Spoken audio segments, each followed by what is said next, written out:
द्रव्य चिकित्सा कहते हैं, कि जिसमें हम किसी द्रव्य की कल्पना नहीं कर रहे, कोई दवाई नहीं दे रहे, कोई मेडिसिन नहीं दे रहे, कोई प्रोसीजर नहीं कर रहे।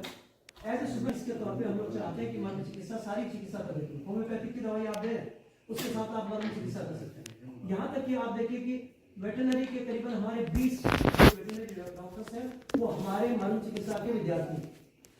ठीक है, तो जो क्या करते हैं, वेटरनरी साइंस का काम करते हैं, पूरे एनसीआर बुलंदशहर से करते हैं, सांसद मर्म चिकित्सा के माध्यम से लोगों को भी लाभान्वित करते हैं। तो ये सुपर स्पेशलिटी साइंस के रूप में हर मेडिकल साइंस के रूप में प्रारंभ की जा सकती है। इसी उद्देश्य से हम लोग इस गवर्नमेंट ऑफ जो उत्तराखंड है इसके कार्यक्रम सरकार का कि कैसे दोनों साइंस के बीच में हम लोग एक कोऑर्डिनेशन स्थापित कर सके और कैसे उसको एक आपस में हम लोगों के सामंजस्य बैठ सके और हम समझ सके एक दूसरे की चिकित्सा पद्धतियों के बारे में। तो ये लोग कुछ केसेस दिखाते हैं, जो नए लोग हैं उनको भी दिखाते हैं, और कई लोगों ने तो देखे होंगे कि ये कुछ हम लोगों के केसेस हैं जिसको हम लोग दिखाते हैं कि क्या मर्म चिकित्सा के माध्यम से हो सकता है। तो मर्म चिकित्सा के माध्यम से हम लोग बहुत सारी ऐसी चीजों को ठीक कर सकते हैं जो सामान्य रूप से किसी चिकित्सा पद्धति से ठीक नहीं होती। ठीक है, तो कौन कौन सी चीजें हैं, मैंने क्योंकि मैं सर्जरी से संबंधित आदमी हूं, तो हम लोगों ने बेसिकली उस पर फोकस किया कि कौन से सर्जिकल लीजन्स हम मर्म चिकित्सा के माध्यम से ठीक कर सकते हैं। तो ये it's a case of keloid. Keloid जानते हैं कि when there is a hypertrophied scar, it is ugly in nature and it is uneven, and it is एक तरह से कहते हैं कि भाई जो स्कार बनता है स्कार नॉर्मल होता है, but it is hypertrophied scar. और हाइपरट्रॉफिड स्कार होता है तो इसका ऑपरेशन, इसका क्या करते हैं, we have to go for the excision of the this keloid, and again we have to go for the skin graft. तो फुल थिकनेस ग्राफ्ट कहीं से निकालनी पड़ेगी, फिर हम उसको करना पड़ेगा। ऐसी स्थिति में मर्म चिकित्सा क्या कुछ हेल्प कर सकती है, हम लोग कल्पना भी नहीं कर सकते। जब ये इसमें काम कर सकती है तो किसी भी बॉडी के ट्यूमर्स में, किसी भी चीज में जहाँ फाइब्रोडाइसिस हो गया, फाइब्रोसिस हो गया या फाइब्रोएडिनोमा, उन सभी में इसकी संभावनाएं बनती है कि हम इसके माध्यम से इन चीजों को भी ठीक कर सकते हैं। तो इसलिए इसको जानना जरूरी है कि कैसे ये मर्म चिकित्सा इसमें फायदा करती है। अब ये जो पोस्ट बर्न कॉन्ट्रैक्चर्स है, तो इसमें क्या हुआ, नेक में भी कॉन्ट्रैक्चर हो गया, हाथ में हो गया, हाथ जल गया, हाथ का एम्पुटेशन करना पड़ा, वहां से स्किन ग्राफ्ट करनी पड़ी। ये स्किन पूरा स्किन ग्राफ्ट एम्पुटेट की गई हुई है क्योंकि इतना जल गया था, थर्ड डिग्री से भी ज्यादा बर्न था, उसके बाद एम्पुटेशन करना पड़ा। इसके बाद स्किन ग्राफ्ट की गई राइट फोरआर्म में, and keloid formation at the donor side. यहां से स्किन ली गई, स्किन कहां से ली गई, थाई से ली गई, लेकिन उसमें टेंडेंसी थी तो क्या हुआ, फिर डोनर साइड पे भी वो जो कीलॉइड फॉर्मेशन हो गया। और इसके लिए मरीज हमारे पास आया कि क्या होता, whenever there is keloid formation in the body, what is happening, any change in the temperature may lead to itching, irritation, burning sensation। तो कहीं भी छोटी सी कोई चीज लग जाए उसमें, कहीं कोई भी चीज लगेगी तो उसमें तुरंत एलर्जिक मैनिफेस्टेशन जैसा होता है। तो उसमें मरीज को बड़ी दिक्कत होने लगी। तो हम लोगों ने क्या किया, जो करस्पॉन्डिंग मर्मा पॉइंट है, करस्पॉन्डिंग का मतलब क्या, जहाँ पे लीजन, जैसे यहाँ पे बेसिक लीजन यहाँ पे नहीं था, लीजन कहाँ पे था, हाथ में ऊपर लीजन थे, लेकिन यहाँ से क्या किया गया, स्किन ग्राफ्ट लिया गया। तो इसमें भी एपिसोडिक जो है irritation, itching, burning sensation, redness, ये सब होती थी। और मरीज कई दिनों तक स्टेरॉइड्स पे, एंटी जो एक तरह से एलर्जिक मेडिसिन पे, लोकल मेडिकामेंट पे रहा, लेकिन उसके बाद भी ठीक नहीं है। तो हम लोगों ने किया कि पैर का गुल्फ मर्म, सिंपल, क्योंकि ये थाई में था, उसके नीचे के जितने मर्म हैं, एक दो मर्म इसको स्टिमुलेट किया तो उसको वो सारी सेंसेशन खत्म हो गई, and now he is not dependent on this medicine. वो मर्म चिकित्सा करते धीरे धीरे ये भी सफल होने लगा। तो आप समझ सकते हैं कि कितना बेनिफिशियल हो सकता है। ये तो हमने सिर्फ सिम्टोमेटिक रिस्पॉन्स की बात की, ठीक है, but in this case you can see how we have managed a case of the keloid। कैसे keloid का इलाज हम लोगों ने मर्म चिकित्सा के माध्यम से किया, उसको हम लोगों ने जानने की कोशिश की। इस कंडीशन में आप देख सकते हैं कि ये फोरआर्म में देयर वाज बर्न हुआ, उसके बाद ये keloid फॉर्मेशन हुआ, और keloid फॉर्मेशन के बाद हम लोगों ने क्या किया, just we have stimulated the कौन से मर्म बिंदु, जो करस्पॉन्डिंग मर्मा पॉइंट मींस उसके आसपास के और उसके निकटवर्ती जितने मर्म बिंदु हैं उनको स्टिमुलेट करना। ठीक है, अब ये आपको मैं एक एक करके दिखाऊंगा, तो then you can see the difference between these slides. एक परिवर्तन आपको दिखाई देगा कि कैसे ये ठीक हो सकता है, इसको कैसे जान सकते हैं, इसको आप देखिए। ये देखिए, ये बीच बीच का, तो पहले तो पूरा एक उभरा हुआ था, अब बीच बीच का डिफरेंस हुआ है। बीच बीच की आप देख सकते हैं कि जैसे लाइंस दिखाई दे रही है, धारियां दिखाई दे रही है, ठीक है, कुछ हिस्सा उभरा हुआ रह गया बीच का, सबसे ऑफ टिश्यू, जो कीलॉइड टिश्यू है वो सबसे कम हुआ है। इसको आप देख सकते हैं धीमे धीमे, और 4 से 5 महीने में ये स्थिति आ गई। इसमें हम लोगों ने क्या, इसका what is the net outcome, हमने इससे क्या किया, हमने इससे क्या पाया, हमने ये पाया कि जस्ट वी है क्या किया, हमने एक ऑपरेटिव प्रोसेस को रोक लिया। कौन सा ऑपरेटिव प्रोसेस होगा, एक्सीजन ऑफ कीलॉइड। दूसरा ऑपरेटिव प्रोसेस क्या रोका कि जहां से थाई से हम लोग ग्राफ्ट लेते हैं और उसको स्किन ग्राफ्ट करते हैं, दूसरा प्रोसेस हमने वो रोका। हीलिंग में कितना समय लगता है, it is not a OPD process, कोई भी ऐसा नहीं कि हर कोई आदमी करे, स्पेशलिस्ट की जरूरत है। और लाखों रुपए, मैं समझता हूँ कॉस्मेटिक सर्जरी में आजकल लाखों रुपये इसका लेते हैं, छोटी छोटी सर्जरी का बहुत सारा पैसा लेते हैं। तो just you can see how we can treat a case of the keloid with the help of this मर्मर स्टिमुलेशन। ठीक है, तो ये बहुत सरल है कि हम, क्योंकि सर्जरी का आदमी होने की वजह से सर्जिकल डिटेल्स पे हम लोगों का ज्यादा फोकस रहता है कि भाई उसमें भी कुछ हो सकता है नहीं। अब आप इसमें देख सकते हैं, इसमें सिर्फ उसी व्यक्ति को इसमें पता लगता है कि जिसमें सिर्फ हल्का सा स्किन का डिस्कलरेशन है ना, हल्का सा, रंगी तो ठीक नहीं है, इसमें कुछ भी कर ले, थोड़ा सा कुछ लगा ले तो बराबर हो जाए। और हो सकता है कि ये थोड़ी दिन बाद, इसके बाद की स्टडी नहीं है मेरे पास, अब होगा तो हो सकता है कि उसका स्किन का कलर भी यदि लगातार मर्म करेगा तो हो सकता है कि वो नॉर्मलाइज होगा। दूसरा एक और केस हम लोग बार बार दिखाते हैं, ये ऐसे केसेस हमारे पास पैर के भी है, जो टिबिया फिबुला की सख्त के फ्रैक्चर्स भी है, ह्यूमरस का फ्रैक्चर भी है, और इवन द रेडियस और अल्ना के फ्रैक्चर्स के केसेस भी है। लेकिन ये क्योंकि ये एक पायलट एक तरह से है केस हमारे पास, तो उसको हम लोग दिखाते हैं। There was a fracture of humerus shaft, mid of the shaft टूटा, और उसमें जब मिड ऑफ द शेफ्ट टूटता है और ट्रांसवर्स फ्रैक्चर होता है, देखिए जब ऑब्लिक फ्रैक्चर होता है तो क्या उसको जुड़ने की संभावना होती है, उसको रिडक्शन करते हैं तो क्या होता है, ये कलम जैसी कलम होगी तो एक दूसरे में फंस सकती है। लेकिन जब ये ट्रांसवर्स होता है, मसल से जब पुल करती है तो ये ओवरराइड करता है, कभी भी ये आपस में जुड़ नहीं सकता। ट्रांसवर्स फ्रैक्चर सबसे ज्यादा एक तरह से नोटोरियस होता है, वो कभी भी एक्सटर्नल फिक्सेशन से ठीक नहीं होता। तो इन दैट कंडीशन क्या करना पड़ता है, इंटरनल फिक्सेशन इज नेसेसरी, और उसमें भी ऑनलाइन प्लेटिंग विद नेलिंग ये करते हैं। हम लोग यहाँ गुरुकुल में भी हम लोगों ने कुछ केसेस में क्या कहते हैं टीबीआई में ऑपरेशन हम लोगों ने अपने अस्पताल में भी किया है, जो ऑनलाइन प्लेटिंग की गई इसमें। And just you can see even after 1.5 year, 1.5 साल के बाद भी आप देख सकते हैं कि there was potential gap between these two fragments of the humerus. तो जब 1 साल 1.5 साल हो गया तो उसमें फिर क्या किया गया कि they have taken a graft, bony graft from the iliac crest, and they have to take the graft between these two fragments. दूसरा ऑपरेशन क्या किया उन्होंने कि एक यहाँ से iliac crest से हड्डी का चिप बना के यहाँ से हड्डी का टुकड़ा लिया और उसको ग्राफ्ट कहाँ किया, इसमें ग्राफ्ट किया।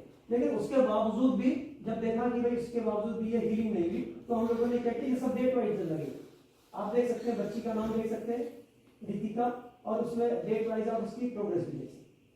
तो अब जब दोबारा से ये जब ठीक नहीं हुआ, जो पहले हमने स्लाइड दिखाई थी, तो उसमें उन्होंने कहा कि भाई इसमें हीलिंग नहीं हो सकती क्योंकि ग्राफ्ट भी नहीं इससे एक्सेप्ट हुआ है, तो इसमें क्या करना पड़ेगा, just we have to go for the another operative process and we have to remove the online plate and the screw. तो इसको हम बाहर से निकालेंगे, फिर उसका अप्रोक्सीमेशन करेंगे, एंड देन इंट्रामेडुलरी कुछ हम इसमें वायर या कुछ डालेंगे, then it will heal in a very proper way. तो ये का तो उसने कहा कि 2 ऑपरेशन करने के बाद भी ठीक नहीं होता, तीसरे की क्या गारंटी, तो नहीं गई। तो हम लोगों ने क्या किया, हम लोगों ने just we have stimulated the regional marma point, जिसको करस्पॉन्डिंग मर्मोपॉइंट्स कहते हैं, उसको स्टिमुलेट करने के लिए कहा, और रेगुलर, और फिर उसको लिख के दिया क्या, लाक्षादि गूगल। तो उसको जब लाक्षादि गूगल लिख के दिया तो उसने कहा कि सर ये तो मैं 6 महीने पहले खा गई, फिर उसके बाद था, इससे कुछ नहीं होता। तो फिर हम लोगों ने क्या किया, अश्वगंधा की गोली और कुछ अर्जुन की गोली, कुछ ऐसी गोली की, भाई ये तो इज्जत वाली बात थी कि भाई आयुर्वेद की दवाइयों से हड्डी तो जुड़ी नहीं, इससे तो नहीं जुड़ी, क्योंकि ये अलग अलग थी बिल्कुल, इसके दोनों फ्रेगमेंट अलग थे।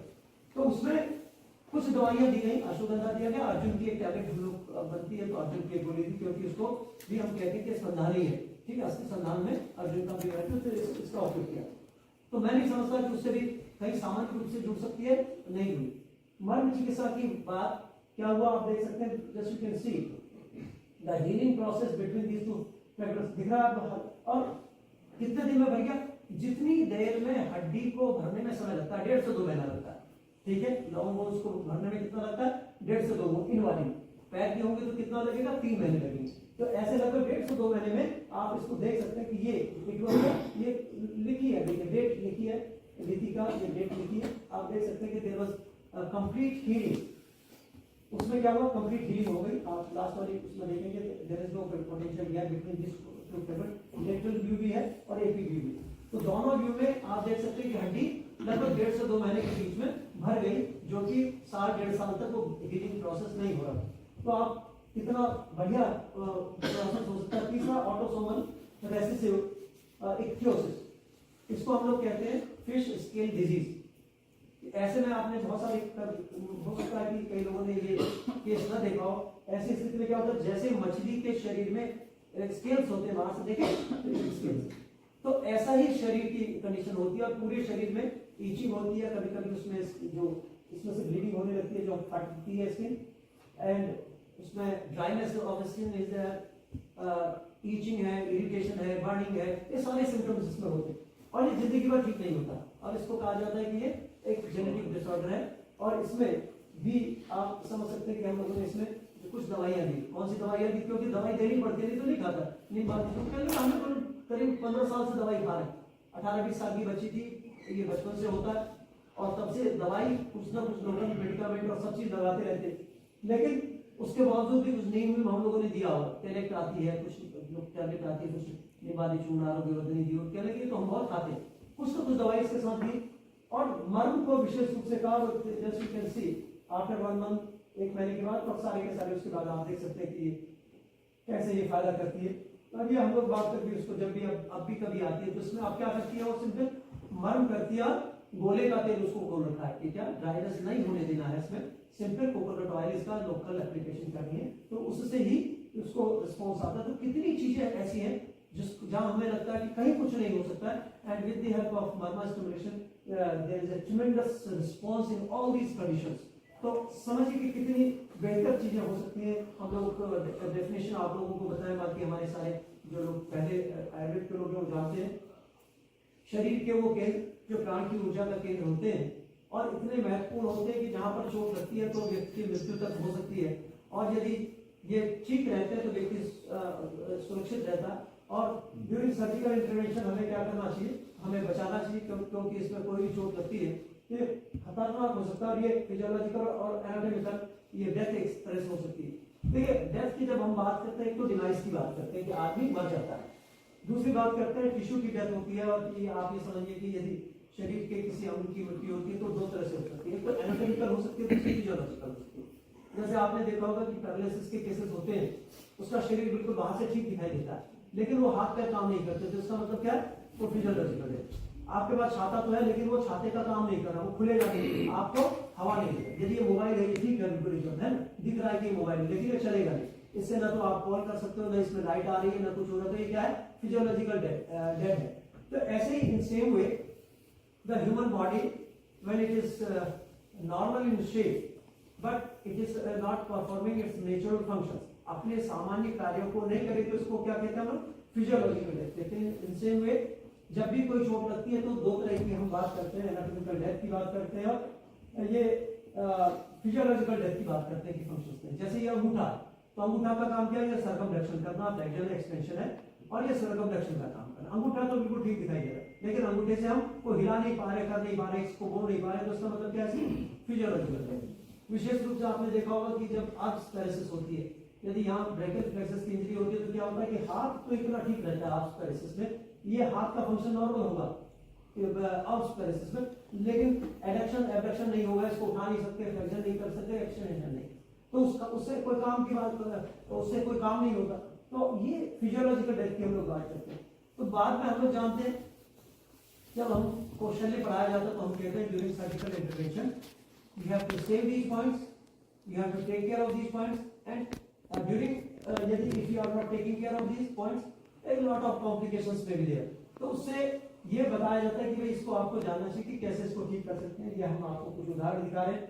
ये भगवान राम और रावण की लड़ाई में ये कहा गया कि नाभि पर एक तीर लगा, नाभि के मर्म को देखिए, ये कुछ मर्मों के कुछ परिणाम लिखे हैं ना कि कितना उसका एक्स्ट्रा भी कितना होना चाहिए, कितना बड़ा मर्म होता है। अर्धांगुल प्रमाण है, अंगुल प्रमाण है, फिर 2 अंगुल प्रमाण है, 3 अंगुल प्रमाण है और चतुरंगुल प्रमाण।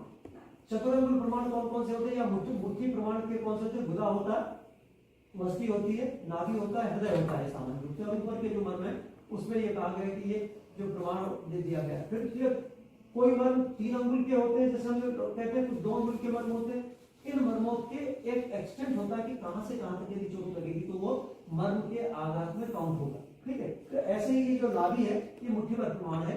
और ये कहा गया कि भाई रावण की नाभि में तीर लगा तो इससे मृत्यु हो गई। ठीक है, तो ये क्यों इंपॉर्टेंट है आप जानते हैं कि whenever we have to operate, हमको यदि ऑपरेशन करना है तो क्या करते हैं, राइट पैरामीडियम से, लेफ्ट पैरामीडियम से, कोचर से, ठीक है, फिर उसमें क्या कहते हैं ग्रिड आयरन से, बहुत सारे इंसिजन्स हम लोग देते हैं।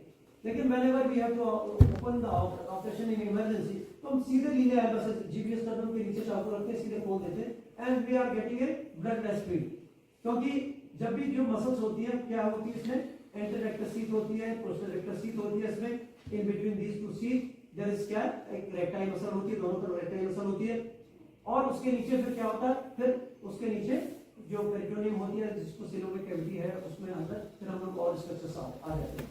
तो आप जब भी हम ऑपरेशन करेंगे या चोट लगेगी तो बहुत सारे रेजिस्टेंस है, स्किन होगी, उसके नीचे फेशिया होगा, फिर उसके नीचे एब्डोमेन सीट होगी, फिर मसल होगी, फिर पोस्टर रेक्टस सीट होगी, फिर उसके बाद हम एब्डोमेन में जा सकते हैं। तो एब्डोमेन खोलने में ही हमें थोड़ा सा समय लगता है, लेकिन जब मिडलाइन से खोलते हैं तो हमें बिल्कुल समय नहीं लगता, क्योंकि वो लीनिया एब्डोमेन की स्थिति होती है वहां पे।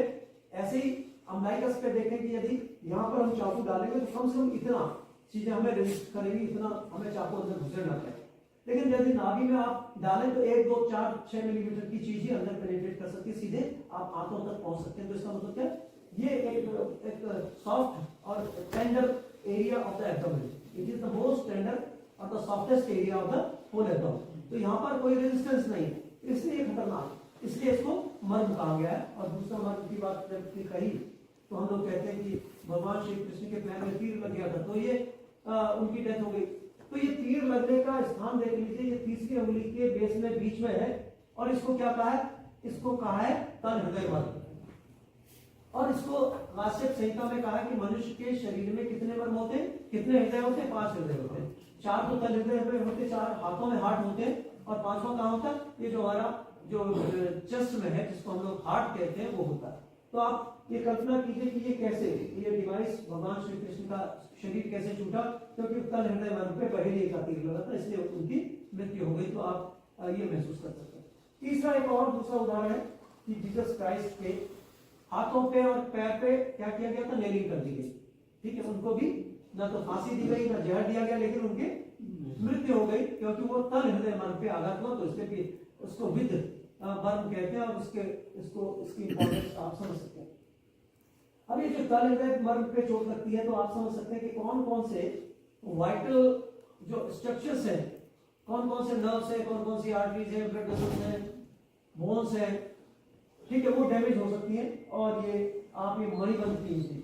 अब जिन लोगों ने शिशु संहिता पढ़ी है वो अंतिम अध्याय का अंतिम पेज पढ़ेंगे तो उसमें लिखा है कि यदि किसी व्यक्ति के, उदाहरण के लिए लिखा है, यदि किसी व्यक्ति के तल हृदय मर्म पे आघात हुआ है और यदि हमें उसकी रक्षा करनी है तो क्या करना है, मरेगा ही मरेगा, नहीं बच नहीं सकता यदि तल हृदय, तो बच कैसे सकता है, सिर्फ एक उपाय है कि उसको एम्पुटेशन कर दिया जाए, और एम्पुटेशन करके उसको आप बचा सकते हो। ठीक है, तो क्या है, इंजरी यहाँ से भी हो रही है, लेकिन हम यदि यहाँ से एम्पुटेशन करते हैं, मणिबंध से एम्पुटेशन करते हैं तो उसको व्यक्ति को बचाया जा सकता है। तो ये अपने में मर्म चिकित्सा को परिभाषित करती हुई ये जो उदाहरण है ये बहुत महत्वपूर्ण है। एक और बार बार हम लोग ये दिखाते हैं कि श्रवण कुमार की यहाँ पे तीर लगा था और तीर लगने से क्या हुआ, उसकी मृत्यु हो गई। ठीक है, तो क्या अब आप यहाँ देखिए कि यदि वो तीर लगा और तीर निकाला तुरंत मृत्यु हो गई। हमारे यहाँ विषयलिंग मर्म का एक वर्णन होता है। क्या है विषयलिंग मर्म का मतलब क्या है, जहां पर यदि कोई फॉरेन बॉडी है या कोई तीर है, उसको यदि आप निकालेंगे तो उसकी मृत्यु हो जाएगी। और यदि वो अपने आप स्पॉन्टेनियस हीलिंग होती है, if the healing is taking place spontaneously, और वो अपने आप धीमे धीमे धीमे हील होकर नीचे गिर जाएगा तो क्या होगा, आदमी की मृत्यु नहीं होगी। तो इसको क्या कहा, विषयलिंग मर्म था। Fatal after the removal of the foreign body, fatal after the removal of the foreign body. तो ये कौन सा उदाहरण हमको मिलता है, ये उदाहरण भी हमें श्रवण कुमार का मिलता है तो ये हमको लगा कि भाई कहीं ना कहीं जो हमारे शास्त्रों में लिखा है, महर्षि सुश्रुत ने लिखा, वो सही बातें लिखी है। जब ये इन चीजों से हम लोगों को एक तरह से रेफरेंसेस मिले तो ये बिल्कुल लगा कि बिल्कुल सही। अभी हम लोग पुरानी बात कर रहे हैं, अभी नई बात आपको सुनाता हूँ। फिलिप ह्यूज, ये इंडियन क्रिकेटर था, ये ऑस्ट्रेलियन क्रिकेटर था। सिडनी प्लेग्राउंड पे उसको बाउंसर लगा, कनपट्टी पे बाउंसर लगा, बाहर से कोई चोट नहीं, ही डाइड। जब तक अस्पताल ले गए वो मर गए। और इसके बाद एक और क्या कहते उदाहरण है जिसको हम लोग कहते हैं रमन लावा, इसका भी नाम सुना होगा। इंडियन जो हमारे क्रिकेटर थे और बैट्समैन थे, टेस्ट प्लेयर थे हमारे, और उनके भी एक बाउंसर लगा और उनकी डेथ हो गई। तो आप समझ सकते हैं कि ये कैसे बाहर से चोट लगी और उसको डेथ हो गई। तो हम जो आयुर्वेद के लोग हैं वो जानते हैं कि यहाँ पर कौन सा मर्म होता है। एक मर्म होता है जो बहुत घातक होता है, जिसको हम क्या कहते हैं, शंख मर्म। आपने कभी कनपटी मार का नाम सुना हो? कानपुर के रहने वाले हैं कोई आसपास? कानपुर के रहने वाले। कानपुर में आज से 50 साल पहले एक आदमी था जो कनपटी मार के नाम से प्रसिद्ध था। वो कनपटी में लोहे की कील या पता नहीं क्या मारता था और उससे पता नहीं कितने आदमी उसने मार दिए थे, तो उसको कनपटी मार के नाम से। तो हमें लगता था कनपटी मार क्या, बचपन में सुनते थे कनपटी मार क्या, कनपटी पे कैसे मर जाता। तो कनपटी में जब हम लोग पढ़ने लगे ग्रेजुएशन में 76 में, तो हम लोगों को पता चला कि यहाँ पर एक ऐसा मर्म होता है जो सदे प्राण हर मर्म है और जिसको शंख मर्म कहते हैं। इसलिए इसको क्या कहते हैं, कनपटी पे, इसलिए वो उसको पता होगा कि भाई यहाँ पे मारेंगे तो आदमी मर जाएगा। तो कनपटी पर चोट लगने से बहुत सारे लोगों की मृत्यु हो सकती है। तो इससे आप समझ सकते हैं कि कैसे ये मर्म बिल्कुल बहुत महत्वपूर्ण होते हैं। और बहुत सारे केसेस में आप लोगों ने देखा होगा कि in many accidental cases there is a lot of injury all over the body. यहाँ भी चोट लग गई, फ्रैक्चर हो गया, 3 हड्डियां टूट गई, पसलियां टूट गई, बहुत सारा खून निकल रहा है, मांस फट गया, but still the person is all right, alive, and after some treatment he becomes all right. But in some cases there is no outside injury, and अब ये लगता है कि छोटी सी कहीं चोट लगी, अंदर पता नहीं गुण चोट लगी क्या लगी, और उसके बाद क्या होता है, मरीज मर जाता है, ठीक है, आदमी मर जाता है। और बहुत सारे केसेस में देखा गया कि जैसे कोई स्लैब रखा है ऊपर, कोई हार्ड स्लैब, और नीचे से बड़ी तेजी से कोई आदमी तेजी से उठे और वो सिर पे यहाँ पे लगता है। तो यहाँ पे कौन से मर्म होते हैं, एक तो अधिपति होता है, दूसरा क्या होता है, सीमंत मर्म। और ये सीमंत मर्म पे आघात लगने से महर्षि सुश्रुत ने 4 तरह के कॉम्प्लिकेशंस के लिए लिखा है। कौन कौन से लिखा? सबसे पहले लिखा है उन्होंने कि उन्माद, फिर लिखा है भय, फिर लिखा है चित्तनाश, और चौथा लिखा है मृत्यु। तो मृत्यु भी हो सकती है। कई बार आपने देखा उनकी लाठी चार्ज होता है, किसी के सिर पे नहीं होता। क्यों पहनते हैं ये हेलमेट, क्यों पहनते? क्योंकि head consist A number of मर्म पॉइंट। सिर में बहुत सारे मर्म बिंदु होते हैं और उन पर चोट लगती है तो ये घातक हो सकते हैं। इसलिए आपको जानना चाहिए कि ये जब मर्म सुरक्षित रहते हैं तो हर चीज सुरक्षित रहती है, यदि मर्म सुरक्षित नहीं रहते तो व्यक्ति की मृत्यु हो जाती है। अभी हम कहते हैं कि द मर्म science is the oldest way of the healing in the world. दुनिया की सबसे प्राचीनतम चिकित्सा पद्धति यदि कोई हो सकती है तो क्या है, मर्म चिकित्सा। क्यों हम कहते हैं? आयुर्वेद के लिए नहीं कहते। आयुर्वेद कितने वर्ष पुराना है? 5000 कौन कह रहा? अंग्रेज अंकल कह रहा। हम कहते हैं लाखों करोड़ों साल पुराना। आयुर्वेद कितना पुराना है? जब से आदमी है तब से आयुर्वेद है, जब से जड़ी बूटी है। तो अंग्रेज कुछ भी कहता है उसको मानने की जरूरत नहीं, अब तो बिल्कुल भी नहीं, ठीक है। तो ये आप ये कहिए कि लाखों, जब से मनुष्य है तब से ये आयुर्वेद है, तब से ये है, तब से ये हमारी प्राकृतिक चिकित्सा पद्धतियां हैं, तब से ये वैदिक चिकित्सा पद्धति। तो लेकिन उनसे पहले भी एक चिकित्सा पद्धति थी कि आयुर्वेद को किसने बनाया? किसी ने बनाया है, ठीक है। लेकिन त्रिफला किसने बनाया? च्यवनप्राश किसने बनाया? ये किसी न किसी वैज्ञानिक ने बनाया, किसी न किसी ऋषि ने बनाया, किसी ने किसी ऐसे आदमी ने बनाया कि जो इसको जानता। यदि नेचर को त्रिफला बनाना होता तो त्रिफला का ही फल अलग से बनाता, हरा पहला आंवला को अलग नहीं बना। उसने क्या बनाया? आंवला बनाया, हरड़ बनाया और बहेड़ा बनाया। जब आपने देखा कि नहीं हरड़ को अकेले लेते तो एक तो उसका स्वाद खराब होता है, दूसरा क्या होता है, बहुत सारी चीजें रुक्षता पैदा करता और बहुत है ना। तो उसके लिए क्या किया, उसमें आंवला मिला दिया, उसमें बहेड़ा को मिला दिया, तो ये कॉम्बिनेशन हो गया। तो इसका मतलब क्या, किसकी बुद्धि लग गई इसमें? मनुष्य की बुद्धि लग गई, ऋषि की बुद्धि लग गई इसमें। योग के आसन किसने बनाए? सारे के सारे हमारे विभिन्न ऋषि मुनियों ने बनाया। लेकिन ये शरीर किसने बनाया? किसी ऋषि मुनियों ने बनाया? हमारे माता पिता ने बनाया? नहीं बनाया। ये नेचर ने बनाया कि वो बनेगा ही बनेगा ऐसा शरीर। तो ये जो मर्म है मर्म किसी ने बनाए नहीं है, किसी भी विज्ञान ने नहीं बनाया, किसी वैज्ञानिक ने नहीं बनाया, किसी ऋषि ने नहीं बनाया। ये क्या, ये अपने आप बने हुए हैं। इसका मतलब सबसे पुरानी चिकित्सा पद्धति क्या हो, मर्म चिकित्सा पद्धति। उसको समझना चाहिए कि विश्व की सबसे प्राचीन चिकित्सा पद्धति मर्म। अब हम 5 से 10,000 साल पहले कहते तो ये कौन कहता, अंग्रेज अंकल कहते हैं, हम लोग नहीं कहते। ये कौन कहता, अंग्रेज अंकल कहते हैं, हम लोग नहीं कहते, हमारे पिता नहीं कहते, हमारी परंपरा नहीं कहती, और कोई भी नहीं कहते। क्या आदमी 2000 साल पहले जिंदा नहीं था? 2000 AD और बिफोर क्राइस्ट और बिफोर क्या कहते हैं आफ्टर डेथ, इससे पहले कुछ नहीं था क्या? आदमी नहीं था। पता नहीं कितने लाखों करोड़ों साल से हम लोग इस धरती पर है, इस आदमी के रूप में। तो ये सारा सिस्टम जो है, ये कितने छोटे सिस्टम, कितना कम समय के सिस्टम है, इनको आप कल्पना कर सकते हैं। मॉडर्न मेडिकल साइंस की इन सारी चीजों की बात करते हैं, छोटा मतलब रिसेंट ब्रांचेस है। So many other folk medical systems were present in the different parts of the globe, time to time, but they are not in existence today. पूरी दुनिया में सैकड़ों की तादाद में वहाँ की रीजनल चिकित्सा पद्धतियाँ थी, जड़ी बूटी पे आधार थी। वो तो आयुर्वेद सब जगह था, पूरी दुनिया में आयुर्वेद था। जड़ी बूटियों पे, वहाँ के प्रोसीजर्स पे, कुछ नेचुरल चीज पे, कुछ सन पे, कुछ पानी से चिकित्सा, कुछ प्राकृतिक चिकित्सा, सब जगह थी। लेकिन बाद में जब एलोपैथी का प्रचार हो तो सारी चिकित्सा पद्धतियाँ खत्म हो गई और आज सिर्फ और सिर्फ बचे हैं। तो ये जैसे आयुर्वेद बचा तो अपने किससे बचा, अपनी एफिकेसी से बचा। ठीक, इसको किसी ने प्रमोशन किया, हजारों साल से इसको प्रमोशन नहीं मिला। लेकिन ये योग है, ये क्या कहते हैं, हमारा आयुर्वेद है। और जितनी भी वैदिक चिकित्सा पद्धतियां हैं वो कैसे बची, इनकी एफिकेसी थी। इसको आप डिनाइल नहीं कर सकते थे, इसके बेनिफिट आप देते थे। और जब भी कोई विपरीत परिस्थितियां बनी तब इन्हीं चिकित्सा पद्धतियों ने आपको सहारा दिया, बचाया। और कोरोना में आप लोगों ने देख लिया और आज सारी दुनिया देख रही है कि what is the scope of Ayurveda and what is the limitation of allopathic science.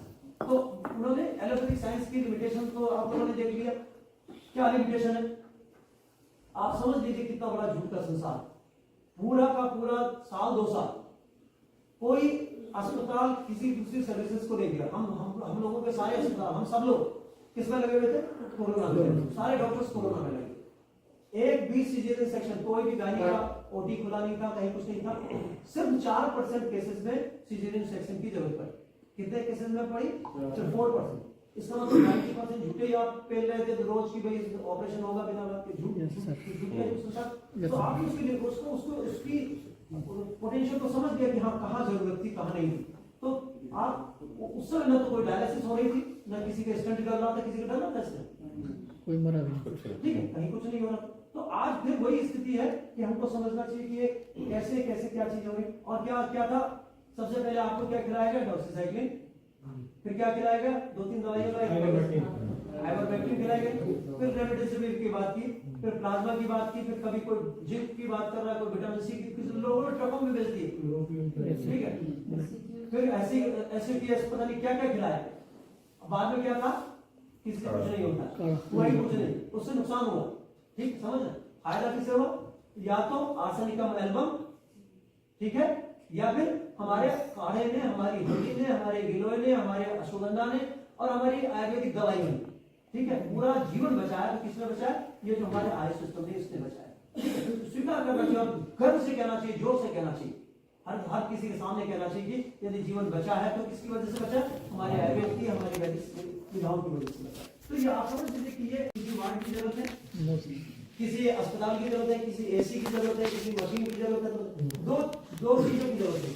एक ऐसा व्यक्ति जिसमें 108 से चिकित्सा जानता है, दो तो चाहिए, इस तरह कोई चीज चाहिए कहीं पे बैठ के कर ली। और कैसा मरमिंदु जानता हो, जो जीवित हो।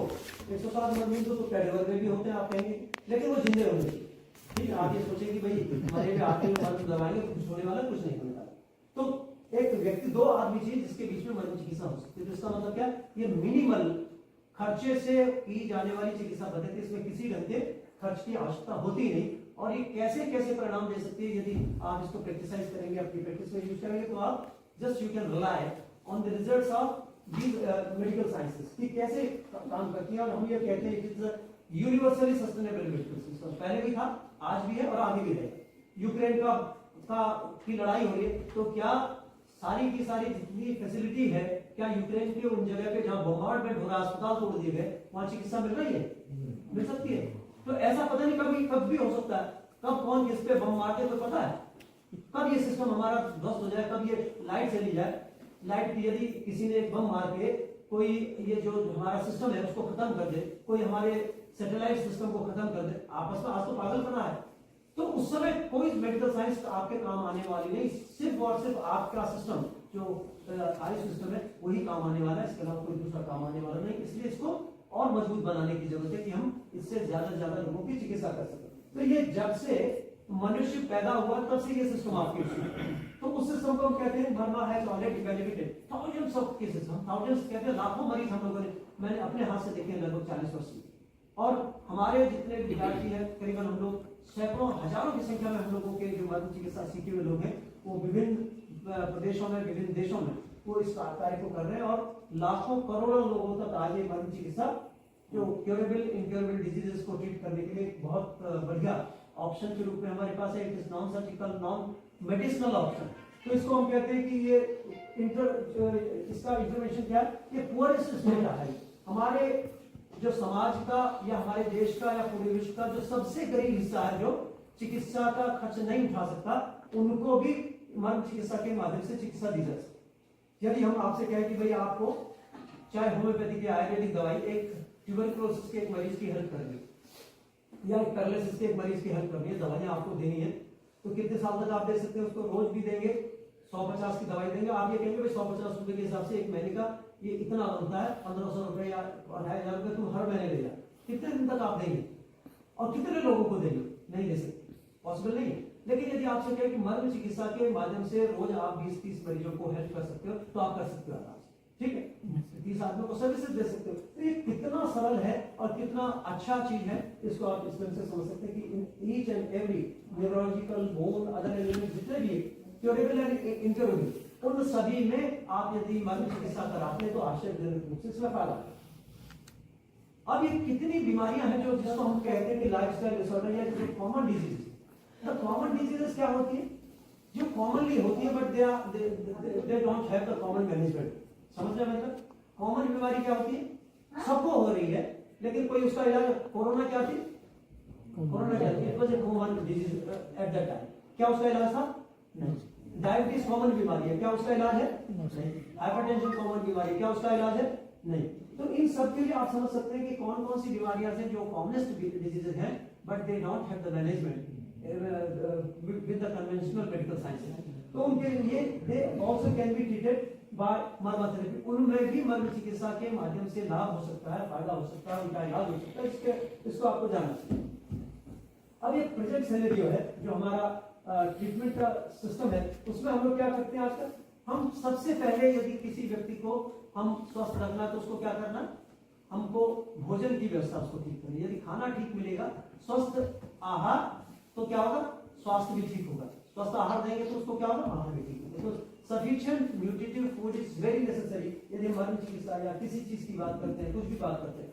दूसरी चीज की बात करते हैं कि पानी और हवा तो साफ मिले, तो सबसे अचूक दवा साफ पानी साफ हवा, ठीक है। सबसे पहले क्या करना है, पानी और इसको हवा ठीक होनी चाहिए। अब दिल्ली में आप कितना भी आप फिल्टर लगा लीजिए, नाक पे फिल्टर लगाएंगे, घर में फिल्टर लगाएंगे, तो क्या होगा, कुछ नहीं होने वाला। जितनी हवा साफ नहीं होगी तो गड़बड़। तीसरी चीज सैनिटेशन। आपने सैनिटेशन की इंपॉर्टेंस कहां देखी, कोरोना में देखी। तो कोरोना में क्या देखा, हाथ को धो रहे हो, घर के साफ कर रहे हो, अपना टमाटर भी धो रहे हो, ठीक है, आलू लाए आलू को भी धो रहे हो, 3 दिन उसको सुखा रहे हो, फिर धो रहे हो, समझ रहे? तो इनको कब समझ में आई ये बात समझ में आई इनको, सैनिटेशन की बात इनको समझ में आई कब, जब कोरोना समझ रही है। तो आप समझ सकते हैं कि सैनिटेशन कितना नेसेसरी है। और सैनिटेशन कैसा, इंडियंस का जैसा नहीं, मैं तो साफ सुथरा रहूं, मेरा घर साफ सुथरा रहे और पड़ोसी के घर में जाए पूरा। तो सामुदायिक स्वास्थ्य की जब तक हम सामुदायिक स्वच्छता की बात जब तक नहीं करते, पूरे समाज के देश की स्वच्छता की बात नहीं करते, तब तक ये सैनिटेशन का संकल्प पूरा नहीं होता। और इसके लिए क्या करना पड़ा हमारे प्रधानमंत्री जी को, स्वच्छ भारत अभियान शुरू किया। और स्वच्छ भारत अभियान शुरू किया था पहले से, तो हम लोग स्वस्थ रह सके, ये बहुत बड़ी चीज है, पहले से कर दी। मतलब उन्होंने देखिए कितनी बड़ी चीजें पहले से कर दी, शौचालय की व्यवस्था, ये सारी चीजें, ये छोटी चीजें नहीं दिखाई, ये सबसे बड़ी चीज है जो पूरा का पूरा एक सिनेरियो चेंज करके ऐसी चीजें। तो आपको सैनिटेशन का पता है। फिर हेल्थ एजुकेशन की, आज हेल्थ एजुकेशन के नाम पे क्या कर रहे हैं, पता नहीं क्या करता है। हेल्थ एजुकेशन की योग से क्या होता है, प्राणायाम से क्या होता है, चिकित्सा से क्या होता है, हेल्थ एजुकेशन हमारे हिसाब से फिर इसमें आपको क्या खाना है, क्या नहीं खाना है, कैसे खाना है, कैसे सोना है, आयुर्वेद के क्या सिद्धांत है। आजकल क्या कहते हैं कि पानी खाने के बीच में पानी नहीं पीना चाहिए। एक कंसेप्ट है ना कि पानी पियोगे तो ये होगा, बेवकूफी की बात है। फिर ये कहते हैं कि दही के साथ दूध नहीं पीना चाहिए। हमारे पंचामृत खट्टा पिलाने का विधान, तो जो शास्त्र में लिखा है शास्त्र के अनुरूप अपने बात में लिखो। अब कोई कह रहे हैं, आजकल आप लोगों ने सुना होगा ये कैंजन वाटर क्या होता है, सुना है किसी नाम? एक मशीन आती है जापान में, देखिए यदि एल्कलाइन वाटर की जरूरत थी आदमी, तो प्रकृति ने एल्कलाइन वाटर बनाया होता भगवान ने। तो जैसे पानी की हमें जरूरत थी, हमने उसको खराब करके पिए।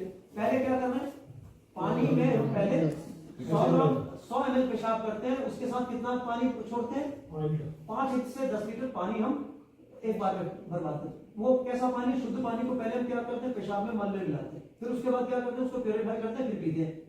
ठीक है, आप यही तो कर रहे हैं। तो जब तक हम इन चीजों को नहीं सोचेंगे कि हम कैसे इसको ठीक रख सकते हैं, तो आप इसको स्वस्थ नहीं। अब ये अल्मा आटा में हम लोगों ने डिक्लेरेशन किया था 78 कि जो प्राइमरी हेल्थ केयर है उसके माध्यम से हम सबके लिए स्वास्थ्य कब तक कर लेंगे, 2000 तक। और आपने 2000 इनकी कलाई कब खुली, 2019 में, ठीक है।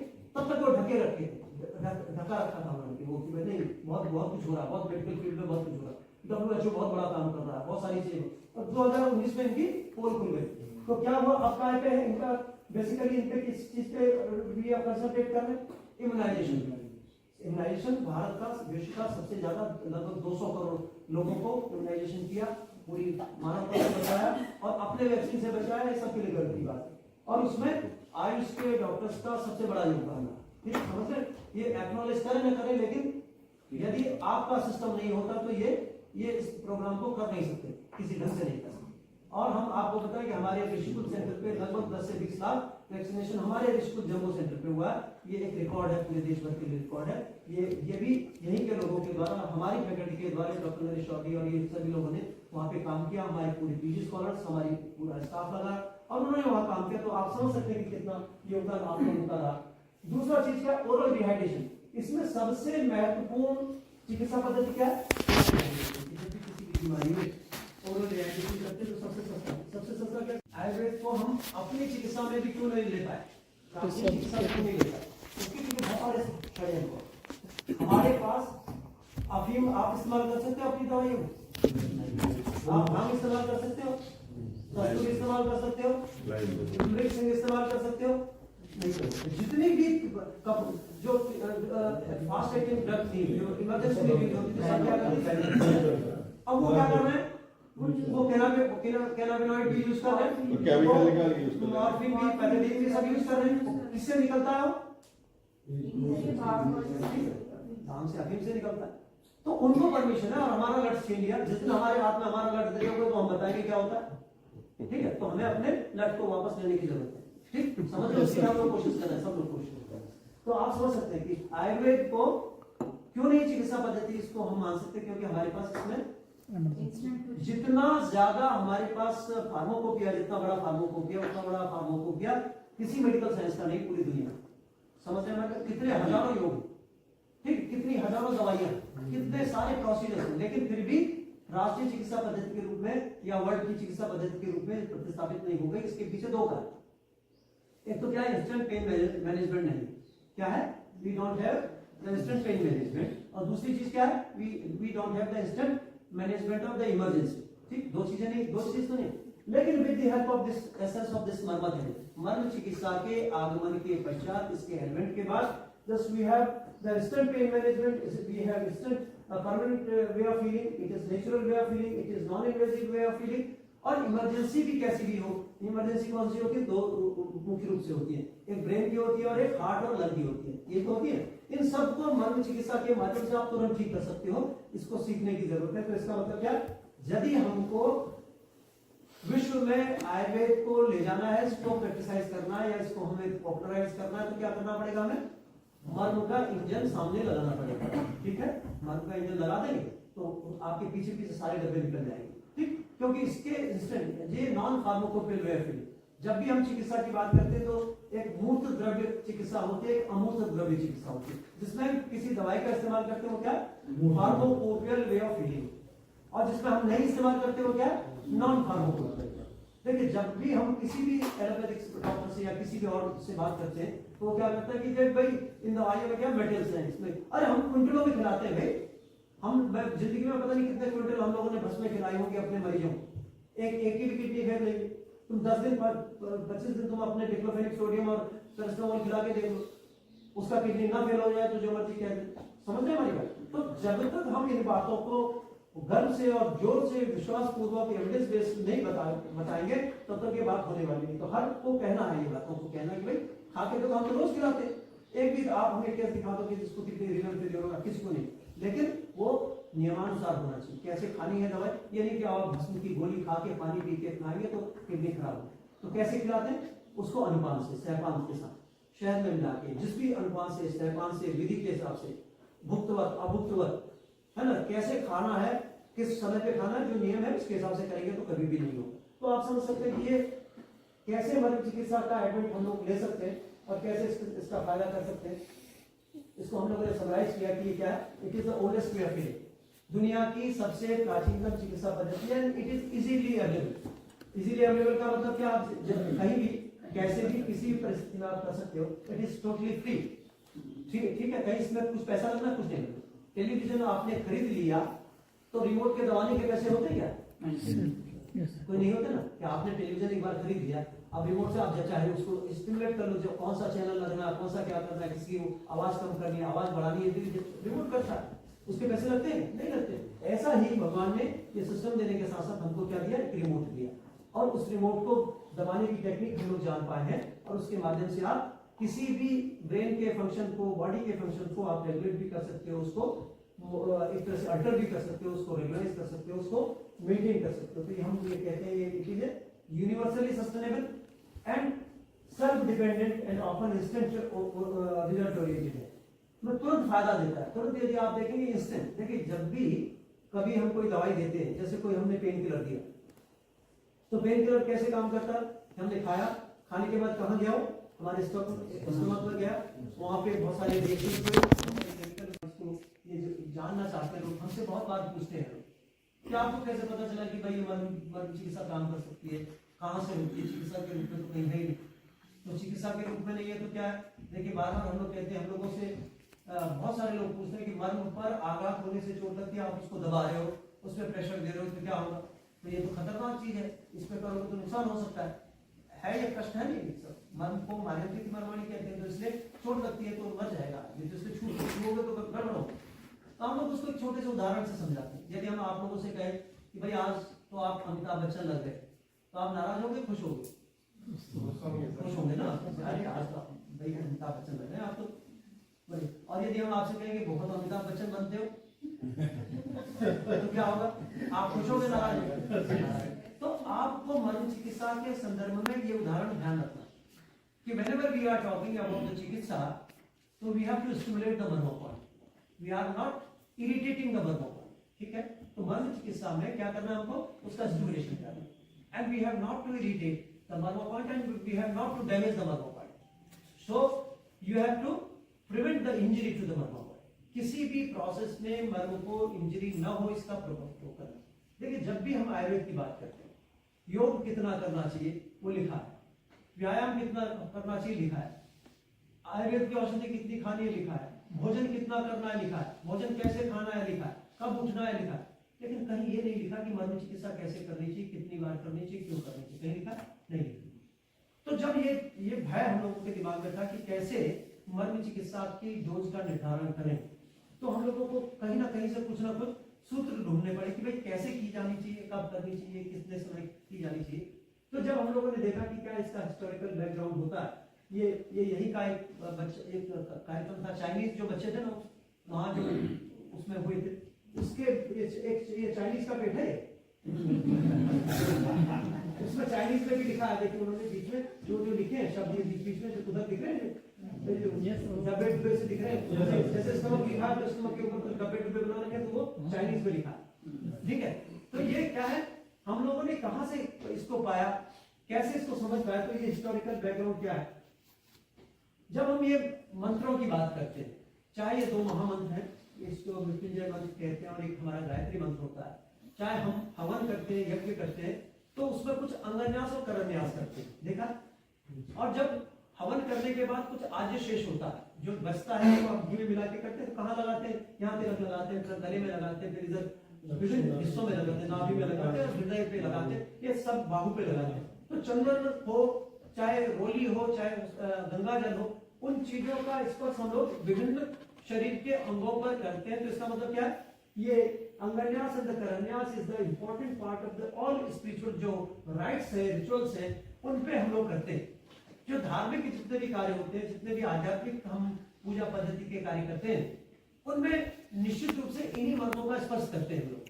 तो जब हम लोगों ने देखा कि बचपन से ये देखते हैं कि ये कुछ लोग यहाँ छू रहे, तो ये आणी उर्वी तो है, जहाँ पे हस्त ओम अस्त्राय फट करके जब हम ये करते हैं तो ये तलहृदय ही तो पे तो कर रहे हैं। तो लगा कि ये निश्चित रूप से कहीं ना कहीं हमारी वैदिक जो परंपरा है, वैदिक जो चिकित्सा, जो हमारी सांस्कृतिक विरासत है, जो हमारे कर्मकांड है, उनसे जुड़ा हुआ है। कर्मकांड हम कब करते हैं? जैसे आपने देखा होगा कि नमाज कितनी बार पढ़ते हैं हम लोग? 5 बार। ऐसे संध्या कितनी बार करते हैं? 3 बार। त्रिकाल संध्या कहिए, उसको क्या कहा जाता है? त्रिकाल संध्या। त्रिकाल संध्या का मतलब होता है जब रात्रि और सुबह मिलती है तो उसको पहली संध्या होती है, प्रथम संध्या होती है, जिसको हम प्रातःकाल या ब्रह्म मुहूर्त कहते हैं। फिर दोपहर में जो 12 से 2 बजे का समय होता है, उसको हम दोपहर का टाइम करते हैं, या दोपहर कहते हैं। फिर जहां दोनों पहर मिलते हैं उसको दोपहर कहते हैं। फिर शाम को ऐसे ही 5 से 7 बजे का टाइम जो संध्या होती है, उसको हम ये मान के चलते हैं कि रात्रि का टाइम जब सोते हैं तो उसको हम लोग काउंट नहीं करते, तो 3 इसी 12 घंटे में हम लोग उसको 3 में डिवाइड करते हैं। तो ये त्रिकाल संध्या के साथ किया जाने वाला काम था। तो हम लोगों ने क्या किया कि मर्म चिकित्सा को कितनी बार करना है? दिन भर 3।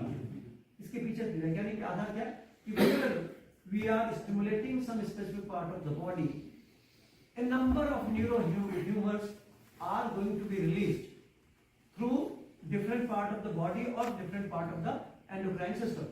समझ रहे मेरी बात? कि जब भी हम कोई स्टिमुलस देते हैं, जैसे आपने देखा कि यदि हम कहीं जा रहे हैं और जाते में हमें कोई गोल रस्सी से जैसी पड़ी रही दिखेगी, और दिखते ही हमें क्या हुआ? डर लग गया। तो डर के क्या होगा? शरीर में कुछ ना कुछ बायोकेमिकल चेंजेस होंगे, ठीक है। यदि कोई थप्पड़ मार दे, कोई हमारा अपमान कर दे, तो हमारा चेहरा लाल हो जाएगा। एड्रेनलिन है, नॉरएड्रेनलिन है, इपिनेफ्रिन, नॉरएपिनेफ्रिन जिसको हम कहते हैं, एसिटाइलकोलिन है, बहुत सारी चीजें, एंडोर्फिन्स हैं, पता नहीं कितनी चीजें, क्या क्या चीजें जो बनती है उसका हमें पता भी नहीं। और हजारों लाखों की संख्या में ओपियोइड से कई हजारों लाखों गुना ऐसे केमिकल्स भी हमारे शरीर में बनते हैं, जो जिसका परिणाम हमको मर्म चिकित्सा में दिखाई देता है। कि मर्म चिकित्सा में कैसे दिखाई देता है कि जब भी हम कोई एनाल्जेसिक दवाई या कोई एंटीस्पास्टिक जैसे बोटॉक्स देते हैं, कई बार आपने देखा होगा कि person suffering with cerebral palsy or some other brain lesion, there may be some spasticity in the different extremities. चारों एक्सट्रीमिटी में कहीं ना कोई भयंकर स्पास्टिसिटी है। तो उस स्पास्टिसिटी के लिए कहते हैं कि जो एसिटाइलकोलिन है, तो acetylcholine is responsible for the spasticity. और उसमें जहाँ पे एंड प्लेट होती है वहाँ पे कोलिन स्ट्रेस उसके बीच में निकलता है। कोलिन स्ट्रेस उसको एसिटाइलकोलिन को खत्म करता है, इंस्टेंट वो उसकी जो एक तरह से स्पास्टिक इफेक्ट है उसको खत्म करता है, ठीक है। लेकिन उसको करने में, काम करने के लिए भी समय चाहिए, it takes time. But with the help of this मर्मा therapy it gives instant response and it crosses all the barriers. वो पूरे सिस्टम को, मतलब वो जो प्रोसेस है उस प्रोसेस को तोड़ते हुए पूरा तेजी से काम करता है, इंस्टेंट रिस्पांस करता है। तो उसको हम ये मान के चलते हैं कि ये जो चीज what ever it is releasing in the blood में, सिस्टम में, जहां भी वो आ रही है, वो क्या होगी? उसकी कोई ना कोई हाफ लाइफ होगी, कोई ना कोई उसका खत्म होने का समय होगा। जो भी चीज बनेगी वो हमेशा तो नहीं रहेगी, हमने एक बार कर दिया तो जिंदगी भर रहेगी। तो कोई भी जो केमिकल सब्सटेंस है, कोई भी चीज है, वो क्या होगी? वो खत्म होगी। तो हम लोग समझते हैं कि उससे पहले स्टिमुलेशन देंगे तो इट विल तो मेंटेन रहेगा। तो just you have to do this मर्मा therapy at least 3 times in a day. 3 बार इसको कर लीजिए। तो जब भी हम ये भी करते हैं, हवन करते हैं, तो उसमें सब चीजें यही, आप तिलक कहाँ लगाते हो, आप देख रहे हैं कि यहाँ 5 ऊपर से जितने हमारे मर्म होते हैं, कौन से होते हैं? सीमंत मर्म 5 होते हैं, सिर्फ 5 मर्म होते हैं। और जहाँ पे ये अधिपति होता है, जिससे जहाँ पे हम लोग ये चोटी रखते हैं, वहां पे क्या होता है? यहाँ पे एक अधिपति